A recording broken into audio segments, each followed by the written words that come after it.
संजय हेगड़े जी, क्या ये जो बात अभी श्रवण जी ने कही है कि ये मसला सिर्फ प्रेस का नहीं है।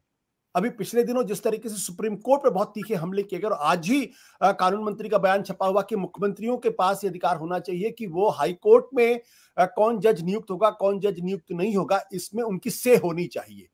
तो basic structure of the constitution पर हमले हो रहे हैं, उसको पलटने की बात की जा रही है और उसको कहा जा रहा है ये तो डेमोक्रेटिक ही नहीं है अपने आप में, और ये उपराष्ट्रपति महोदय की तरफ से कहा जा रहा है। तो क्या ये एक कंसर्टेड एफर्ट है या आपको लगता है कि चूंकि फेक न्यूज अपने आप एक बड़ा मेनेस बन चुका है इसलिए उसको कंट्रोल करने के लिए की जरूरत है? संजय जी, आपको अनम्यूट करना पड़ेगा। जी अच्छा, वैसे कोई दो राय नहीं है कि ये सरकार हर चीज पर कंट्रोल रखना चाहती है, और न सिर्फ कंट्रोल रखना चाहती है, अपने लोगों को अपनी भाषा बुलवाना चाहती है, अपने लोगों से अपनी भाषा बुलवाना चाहती है। तो अब अगर ये तय करेंगे कि भाई जज कौन है, कौन होंगे, कैसे लोग होंगे, उनको ये भी तय करना है कि कौन से पत्रकार क्या छापेंगे और किसे मान्यता दी जाएगी। तो ये कॉन्सेंट्रेटेड एक गेम प्लान है और ऐसा शायद ही पहले भारत के इतिहास में हुआ है।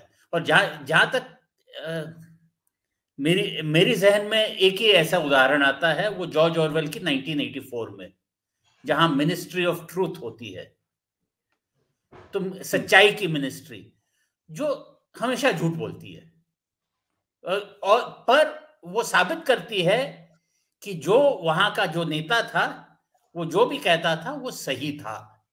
तो ये अगर कोई भी डॉक्यूमेंट उसके खिलाफ हो, उसको भी वो फाड़ के उसे डिस्ट्रॉय कर लेते थे, सभी कुछ। तो अब ये है कि अगर इस देश में सत्यमेव जयते के देश में सत्य वही होगा जो प्रेस इंफॉर्मेशन ब्यूरो कहेगा कि सत्य है। आपकी जो चैनल है ना, सत्य हिंदी, उसको भी शायद पूछना पड़ेगा कि भाई हम सत्य बोल रहे हैं या नहीं बोल रहे हैं, हम ये नाम रख सकते हैं या नहीं रख सकते हैं। और फेक न्यूज की आप मुझे डेफिनेशन दे दीजिए। क्या ये कहना कि अच्छे दिन आएंगे फेक न्यूज है या नहीं है? अच्छे दिन अभी तक आए नहीं है। अगर मैं वो कहूं तो वो फेक न्यूज है या नहीं है? तो ये हर बात में अपनी एक दबदबा बना रखना, एक जो control freak theory of government जो चल रहा है, उसी का एक हिस्सा है। ये जो फंडामेंटल राइट है, फ्रीडम ऑफ एक्सप्रेशन, क्या ये उसके तहत आता है या नहीं आता है? क्या सरकार सीधे से कोई भी रेगुलेशन ला सकती है, कोई भी रूल बना देगी? देखिए, freedom of expression, freedom of speech and expression, ये उसके जो कंट्रोलिंग जो फैक्टर्स है, जो लिमिट, जो रीजनेबल रिस्ट्रिक्शंस है, वो 4 या 5 हेड्स में है। उसके तहत फेक न्यूज तो मेरे ख्याल में आता नहीं है। अगर आप कुछ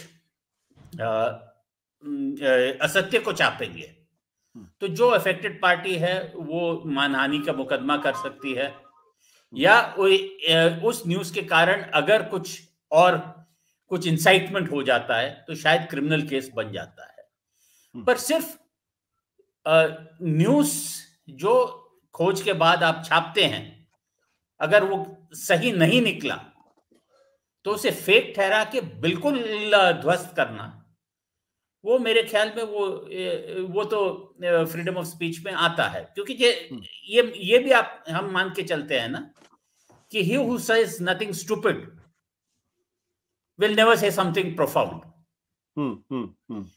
गलती करने का भी एक करते करते ही लोग सच्चाई पे पहुंचते हैं।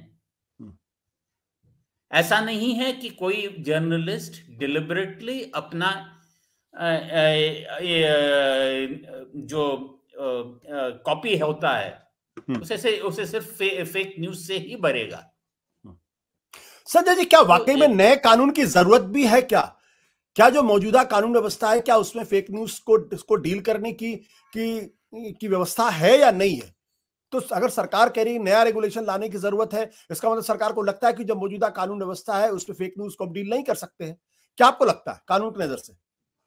नहीं, कानून की नजर से बगैर बगैर ये रूल्स के भी कोई भी सिग्निफिकेंट सोशल मीडिया इंटरमीडियरी जो हो है, चाहे फेसबुक हो, चाहे यूट्यूब हो, चाहे गूगल हो, टेक डाउन रिक्वेस्ट तो चलते ही रहते हैं।